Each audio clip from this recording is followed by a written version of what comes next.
Everybody hurts sometimes, everybody hurts someday, hey, hey. But everything gon' be alright. Go and raise your voice and say. Greetings from Mickey and from me from Castle Goring. This afternoon, Mickey is sporting an absolutely beautiful collar, which was given to her by somebody called Tao. I will show you the card that she sent with it. Tao. No, Mickey, you don't need to lick it. It's absolutely beautiful. It's a handmade collar. It's just exquisite. Made out of beautiful velvet and gorgeous, gorgeous metal bits and a wonderful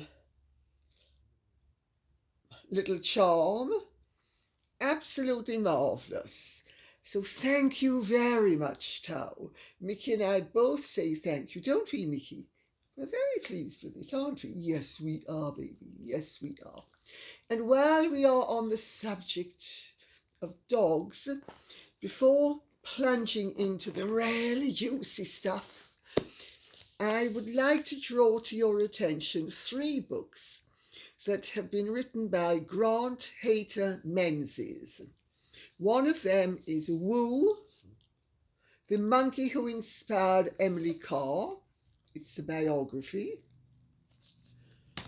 One is The Stray Dog to World War I Hero, the Paris Terrier who joined the 1st Division. Famous dog. And a wonderful book, The Lost War Horses of Cairo, The Passion of Dorothy Brooks. Utterly compelling, Joanna Lumley said. This.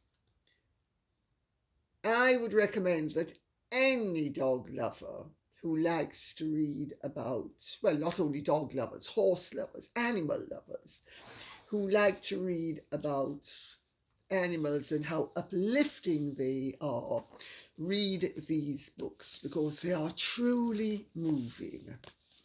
Now, moving in a completely different direction is the most extraordinary thing that I have received from a member of the public who wishes to remain anonymous. And I am going to hold it up and it will be posted at the end of this video along with Grant's books.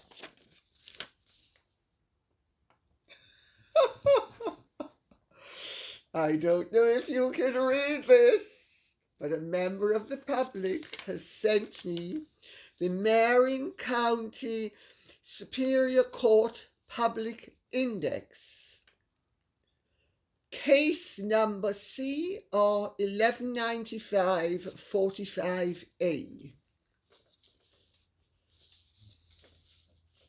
First name Megan, spelled M-E-G-A-N. Middle name blank. Last name Markle. Case type misdemeanour. Disposition not available.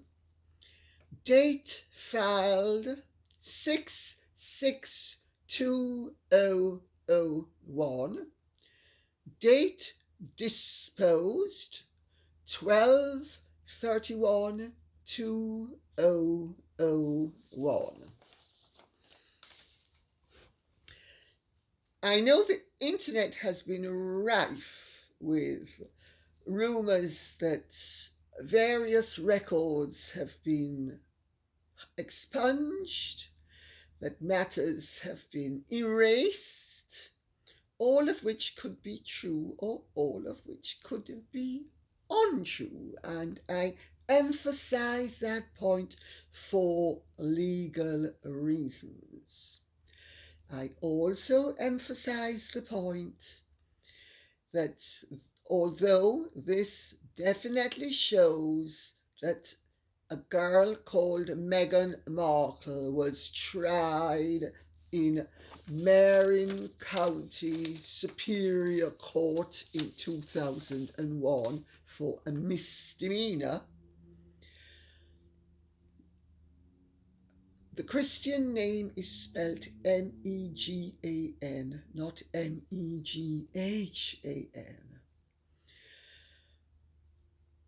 The person who has sent me this is of the belief that, in fact, this is one of the things that have slipped through the net because the spelling is unconventional. And therefore, if they were going to be trying to revamp Meghan Markle, Duchess of Sussex's adventures and records of her adventures, and they were going to wipe the slate clean, that they would do it off the expected spelling. And this, of course, is off an unexpected spelling. So I would say congratulations, and I will not mention the name of the person who sent it. But my dear, I am thanking you for it. I thank you for your speculation. I wish I could mention your name, but you don't want your name mentioned, so I will not mention your name.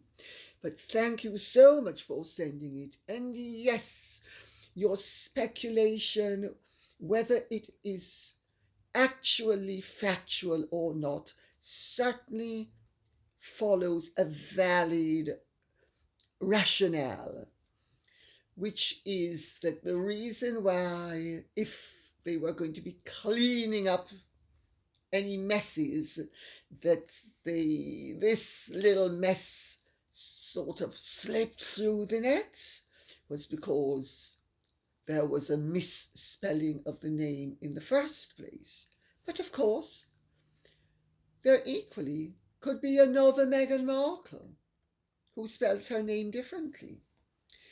So the speculation, however, is that whichever the Meghan Markle is who was charged with the crime on the date that she was charged with the crime, the misdemeanour was not a major crime. And yes, there is speculation that it could be certain things which, for legal reasons, I could not possibly even hint at. Absolutely couldn't hint at them. However, speculation is speculation, and even if it is a fact, I'm not going to be stating what it is unless I see the trial records. But isn't it interesting that there is a Meghan Markle from 2001 who was charged with a misdemeanour, and 6 months later the matter was disposed of? Yes, very interesting, very interesting. Oh dear, oh dear. But maybe it's not our Meghan Markle. Maybe it's not the goddess Meghan Markle. Maybe it's not the Meghan Markle who loves humanity and believes in compassion and believes in love and wants to teach the world one compassionate act at a time, how we should follow her example and behave like truly loving, kind and compassionate people. Maybe that is not the same Meghan Markle as the Meghan Markle who was done for a misdemeanour. And yes, I know what some of you are thinking. I know. Well, what can I tell you? A girl's gotta do what a girl's gotta do when she's ambitious or needy. So I think we should have compassion for her. Compassion. And we should follow her example, but not in that direction, please, sir. And on that note, I will plunge right in, and Gracie Rose Miller says, in April 2016, Prince Harry talked about heads together and how he had been in therapy for 3 years. Kinda makes what he told Oprah a little suspect, right? Right. Right. The new word used by all different sorts of people, chief of whom is the demigoddess that we should be following.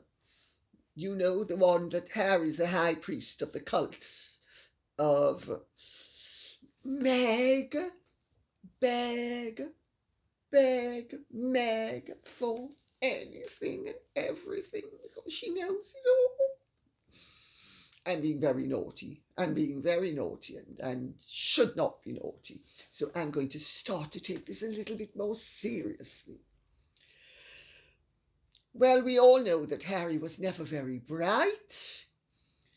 Insofar as I'm aware, he did not pass his math exam at Eton. Oh, it's therefore not surprising that in 2017, Harry had been in therapy for 3 years and credits William with having pretty much got him into therapy. And Kat is who he also credited with getting into therapy.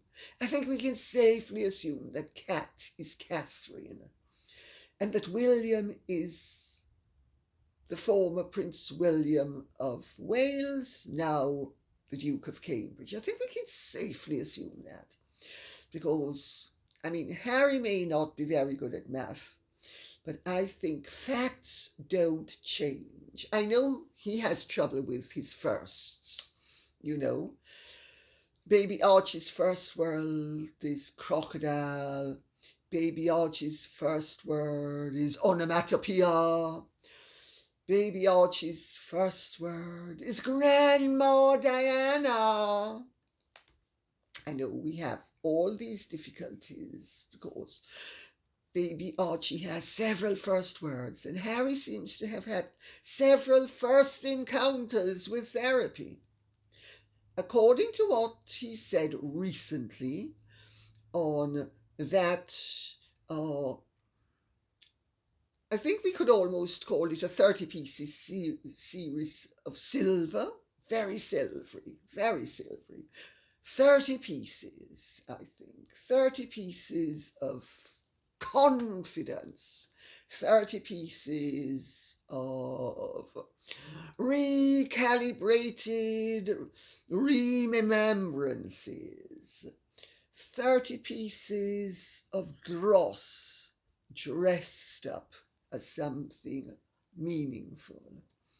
And yes, he did say in it that Meghan, the demi-goddess, or maybe I shouldn't be impertinent, maybe I should know my place and remember that I'm speaking about a true goddess.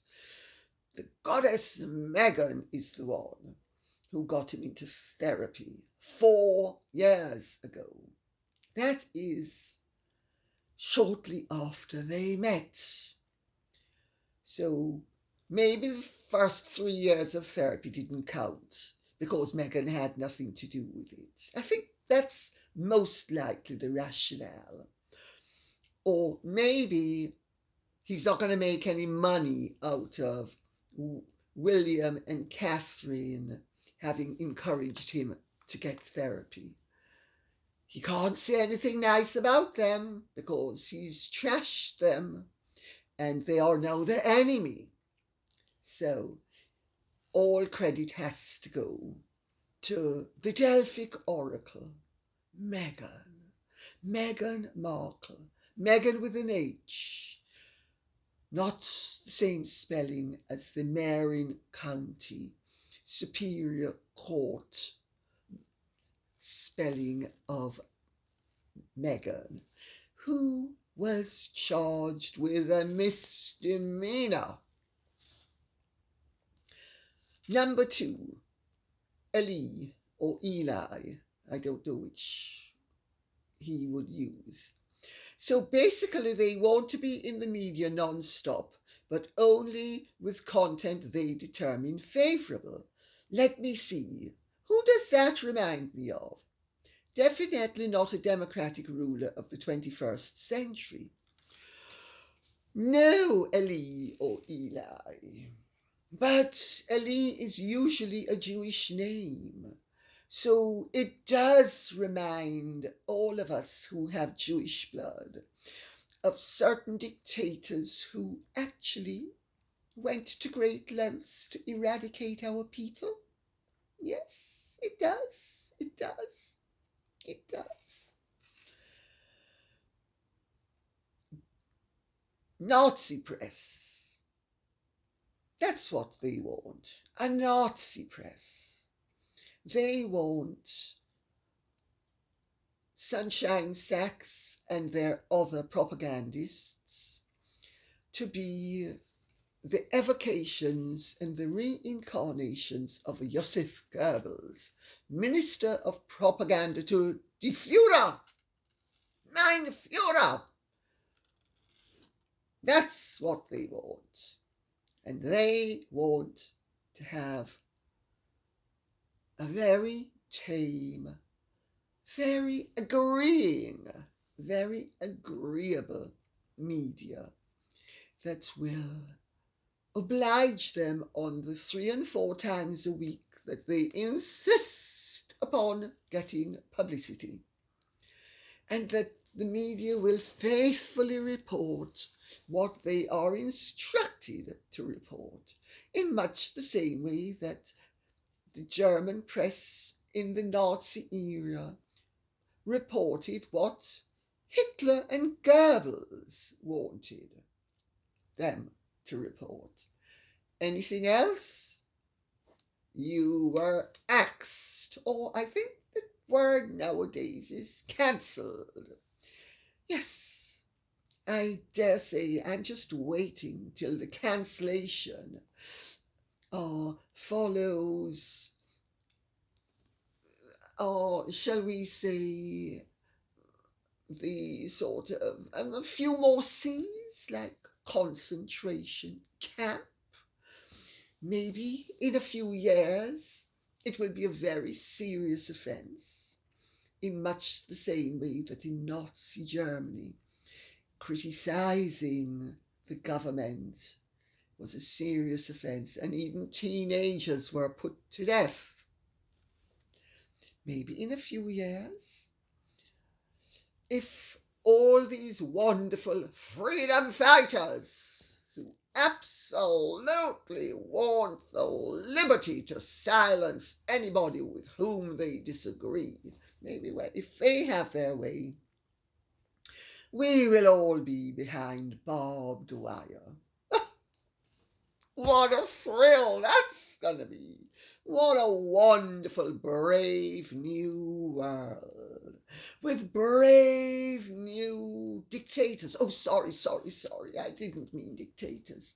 I meant enablers. They're going to enable us to be educated. I think that's the Stalinist approach as well, isn't it?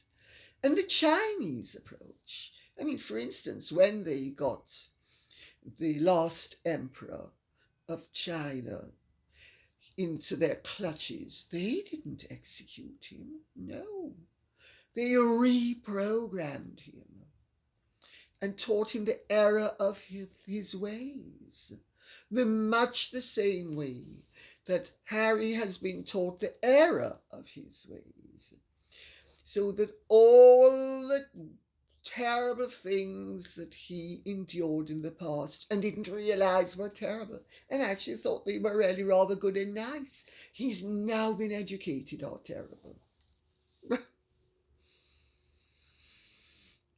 if we are not living through the most insane, bizarre, crazy, unreality show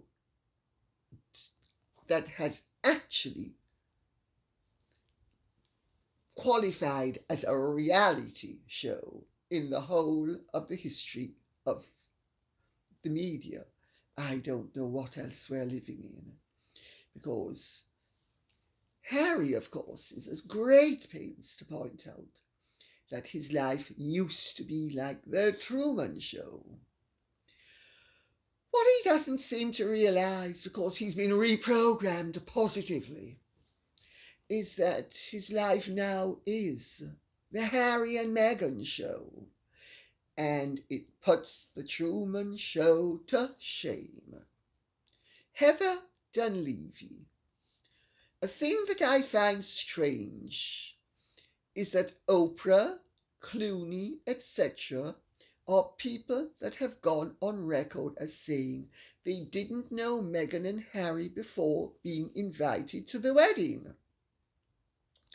Was the wedding used as a means of introducing themselves to people Meghan might need to use in the future? Who invites strangers to your wedding? Well, the answer to that, my dear, is obvious. It's Megan Markle. But I don't want to interfere with the flow of the rest of your question. You are stunning looking in this blog. That coral colour is lovely on you. Oh, thank you very much. Thank you. Well, it's very strange that private people like Meghan and Harry, who were having a private wedding and therefore couldn't have space for all those numerous, well, they aren't even that numerous, the few relations that she had, that she no longer wanted to be bothered to keep up with because they weren't going to reflect well on her. But she could ask all sorts of strangers, or almost strangers, because one or two of them I think she'd met for the blinking of an eyelid. But many of them, as you have pointed out, she didn't know. She really didn't know them. Well, of course she asked them, because she had an agenda from before the wedding ring was on her finger. This is a deeply, deeply, deeply disturbing woman who has provided us with evidence of a deeply, deeply, deeply disturbing, shall we say, magician's whiff of the wand.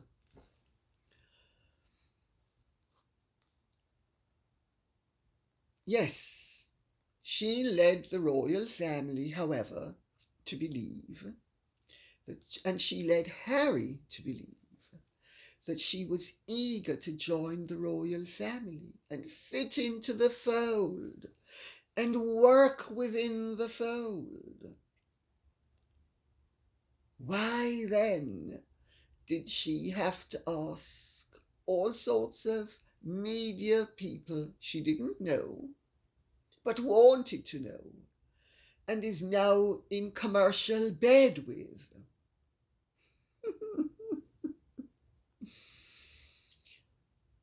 But she couldn't ask her cousins, her uncles, her aunts, her half-brother, her half-sister, her nephews. She couldn't ask any of them. She couldn't even ask her father, because her father never received an invitation. He received instructions about what he was to do, but he never received an invitation. Nor did he have a morning coat. He didn't have a morning suit. Well, I'd like to know how a man of his proportions was going to arrive in England 2 days before a wedding. I mean, is this Bangkok? Is this Phuket? Is this where you go to the friendly tailor and get a $1,500 suit made for $100 or $200? I don't think so. I don't think so. The problem with sleights of hand is that when you do them often enough and people are observant enough, they begin to see the sleight of hand. Magicians can be very adept at getting away with their tricks. However, when you know what to look for, you can often spot the sleight of hand that the magician resorts to let you think that pink is green.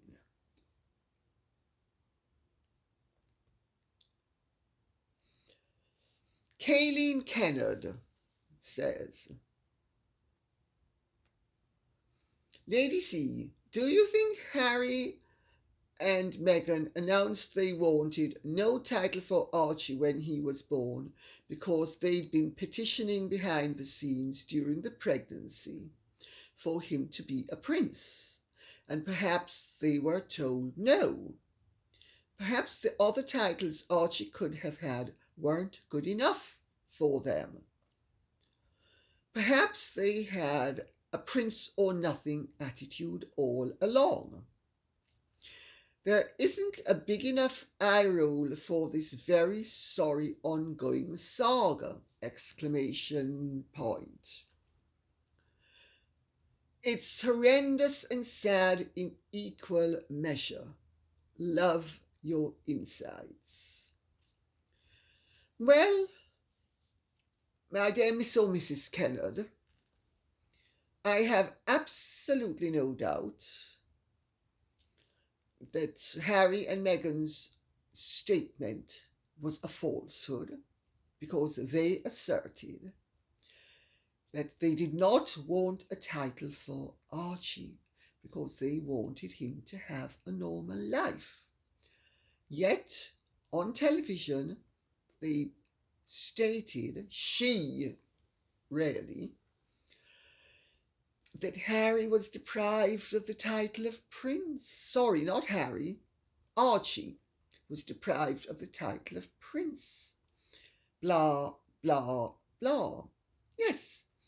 Well, maybe the title Earl of Dumbarton isn't good enough for little Megan Markle from wherever she came from. You know, little Meghan Markle has worked her way up very efficiently, very methodically,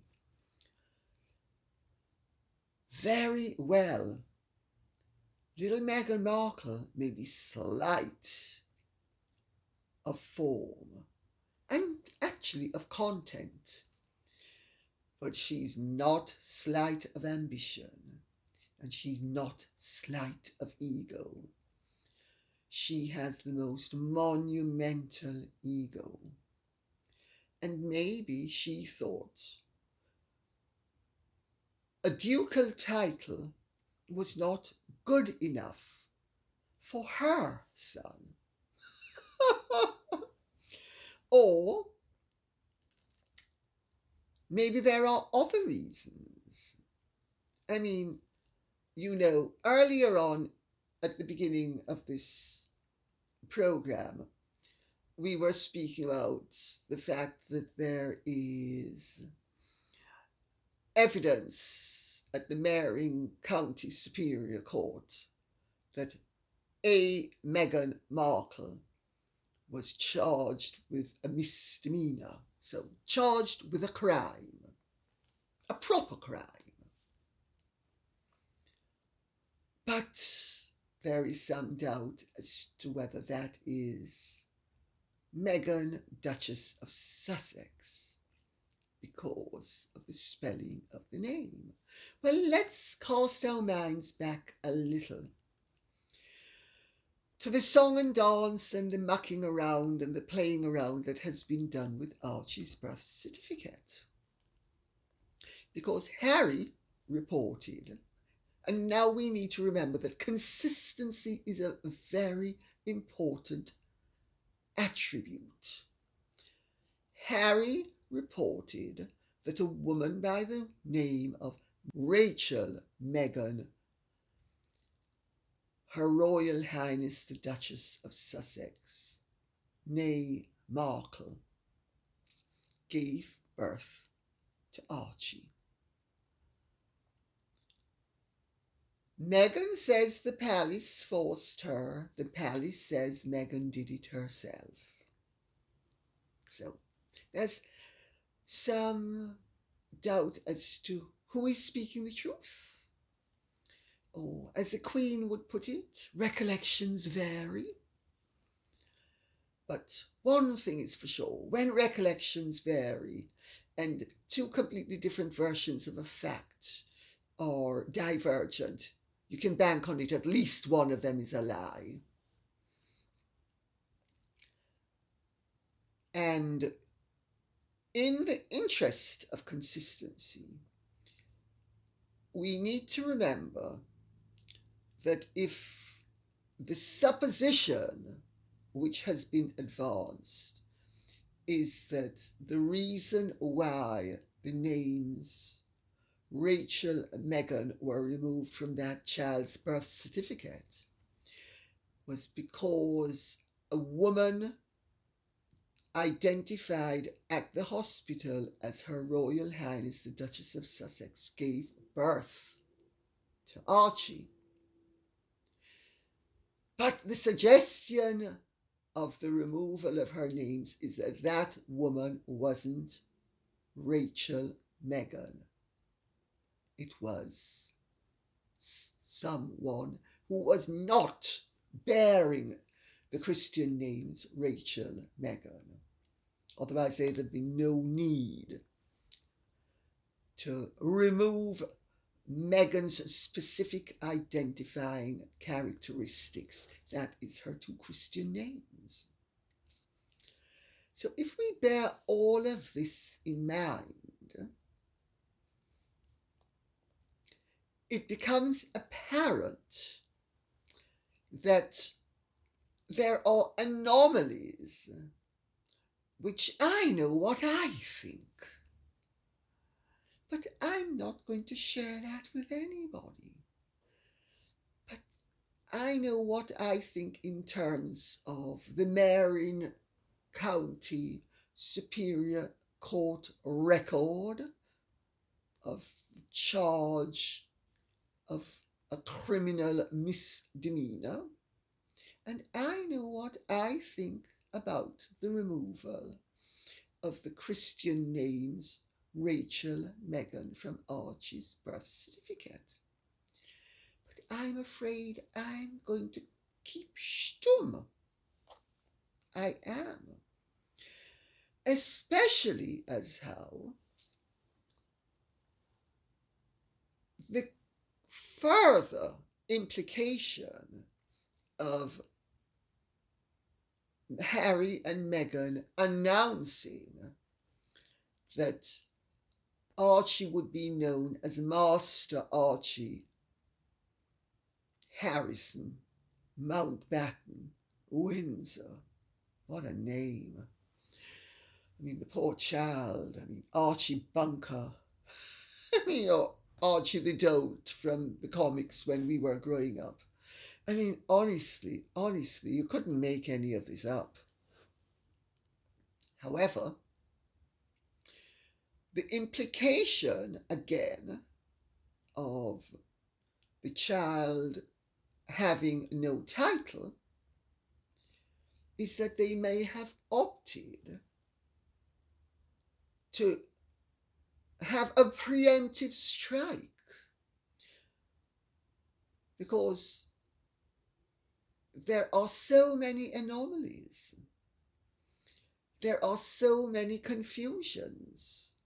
There are so many possible rational explanations, but there is only really one probable explanation that makes everything dovetail neatly.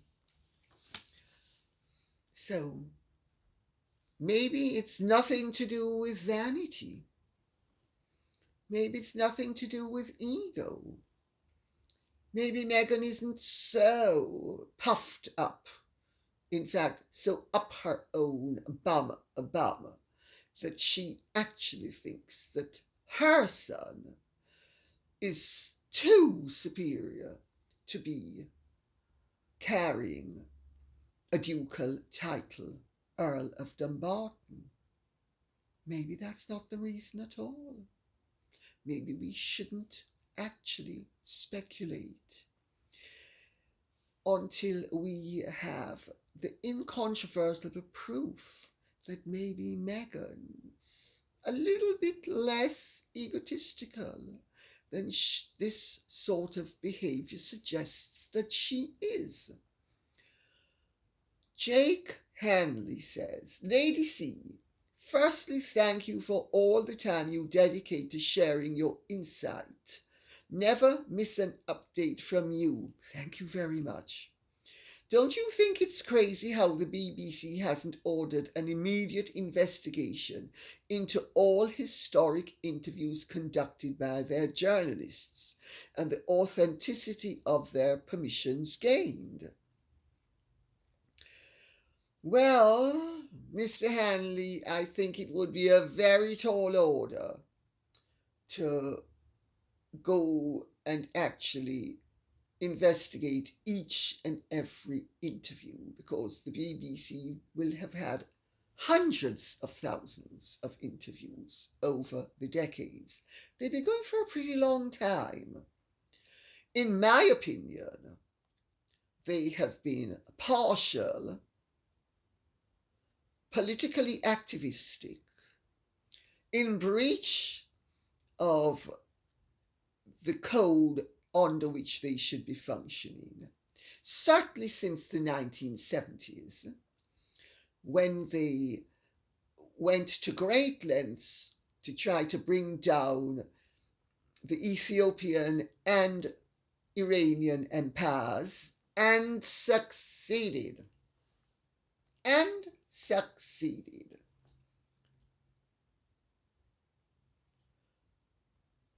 I do think there should be a criminal investigation, and I would like to see Martin Bashir charged with at least 2 crimes: obtaining a pecuniary advantage by deception and uttering a forged document. At least 2 charges.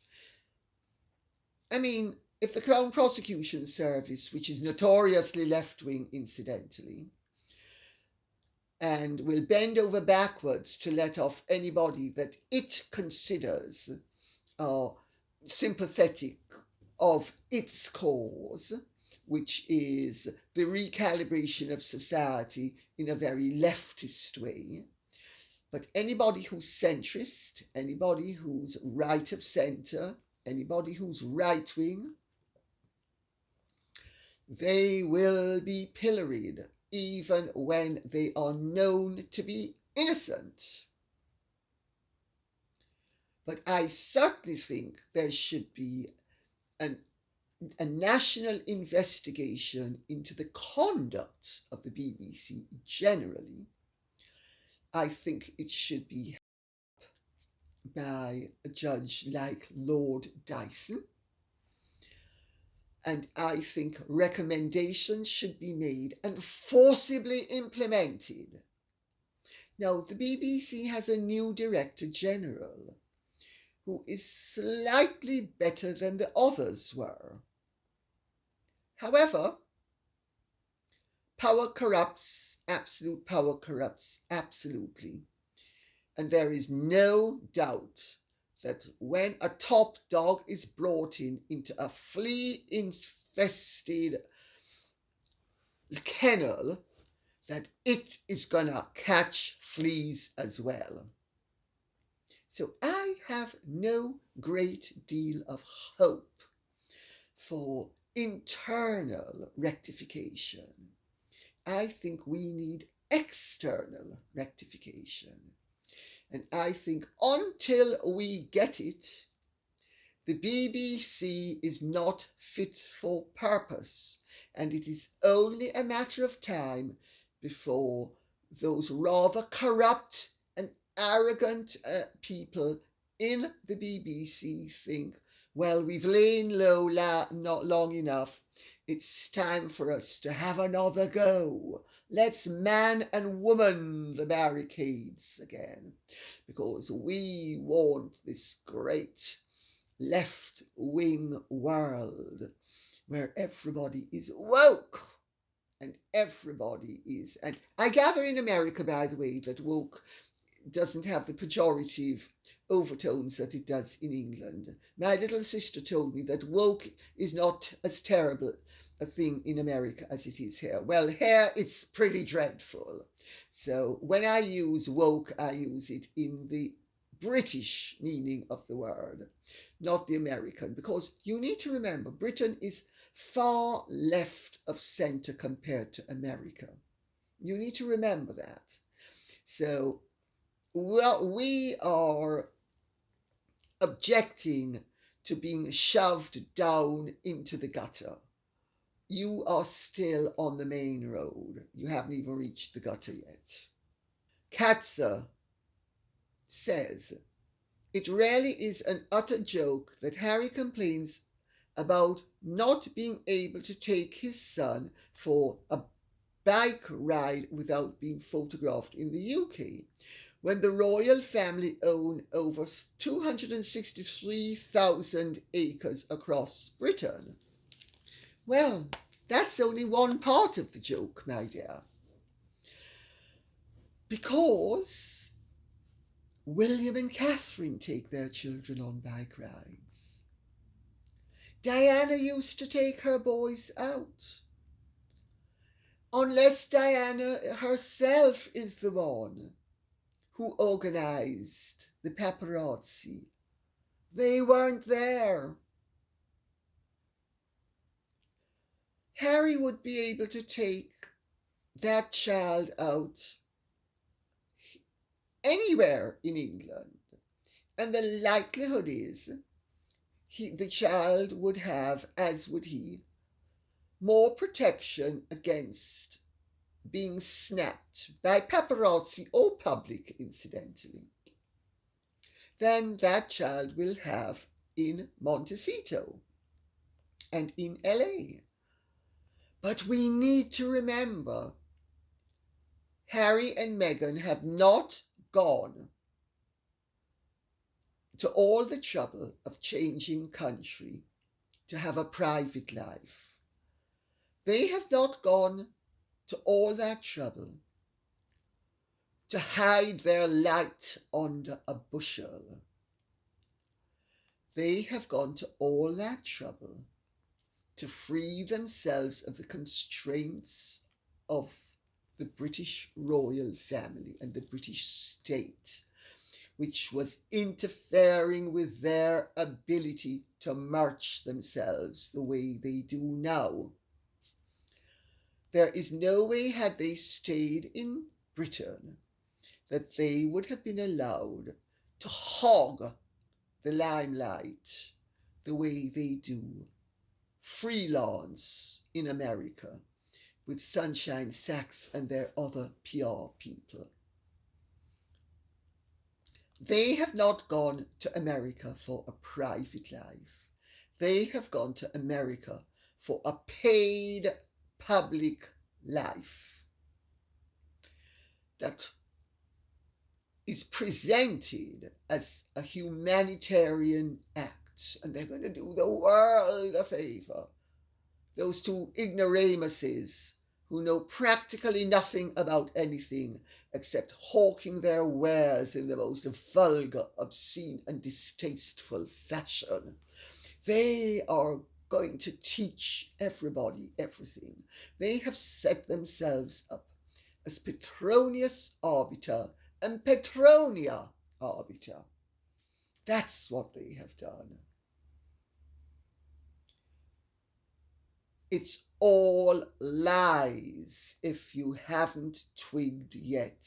It's all a sleight of hand. It's all a con. It's all claiming one thing while executing another. It's all lies. They are liars. It's as simple as that. And they are such brazen, maybe stupid, or maybe just unconscionable liars, that they actually don't even bother to dovetail one version of their truth with another. So Harry makes claims to the fact that his father didn't take him for bike rides and he couldn't take Archie for bike rides here, but he can in LA and in Montecito. But also, remember, despite that claim, he and Meghan are also constantly complaining about invasions of their privacy. I mean, in England, they had perpetual police protection. Somehow, I know Harry wasn't dumb, but Harry, 2 and 2, does it make 3? Does it make 5? Sorry, it makes 22 when you're with Meg's baby and Oprah and you want to turn 2 and 2 into a shed load of money.